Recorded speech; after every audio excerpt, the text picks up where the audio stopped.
قال بعض الحكماء: إياك والتسويف فيما تهم به من عمل الخير، فإن وقته إذا زال لم يعد إليك. وقال الحسن البصري رحمه الله تعالى: يا ابن آدم إياك والتسويف، فإنك بيومك ولست بغد، فإن كان لك غدا فكن فيه كما كنت في اليوم، وإن لم يكن لك غد لم تندم على ما فرطت في اليوم.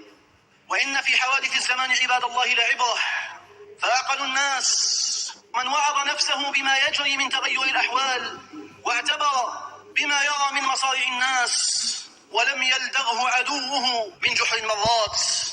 ففي الأشهر الماضية عباد الله حيل بيننا وبين كثير من الأعمال الصالحة، صار الواحد منا لا يستطيع أن يفعلها ولو كان صادق العزيمة في ذلك، كالجمعة والجماعة وحلق العلم والجلوس في المساجد للذكر والحج والعمرة وصلة الأرحام وزيارة الإخوان وعيادة المرضى وشهود الجنائز وغير ذلك من خصال البر.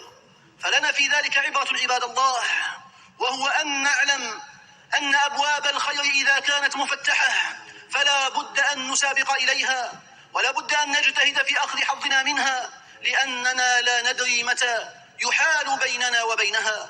قد يحال بينك يا عبد الله وبين ما تتمناه من العمل الصالح والتوبة والإنابة المرض والحاجة والموت والوباء وغير ذلك مما يقدره الله تبارك وتعالى. فما عليك إلا أن تغتنم أيامك وتحرص على عمارة أعوامك بما يقربك إلى ربك تبارك وتعالى. قال الحسن البصري رحمه الله تعالى: يا معشر الشباب إياكم والتسويف، سوف أفعل. وخص رحمه الله تعالى مرحلة الشباب لأنها زهرة عمر الإنسان، وهي وقت النشاط والقوة والهمة والجد والعزيمة. والخاسر من الناس من أهدر أوقات شبابه في غير ما يرجع عليه بالخير عند ربه، ولذلك يكون السؤال عنها يوم القيامة. يسأل المرء عن عمره فيما أفناه وعن شبابه فيما أبلاه.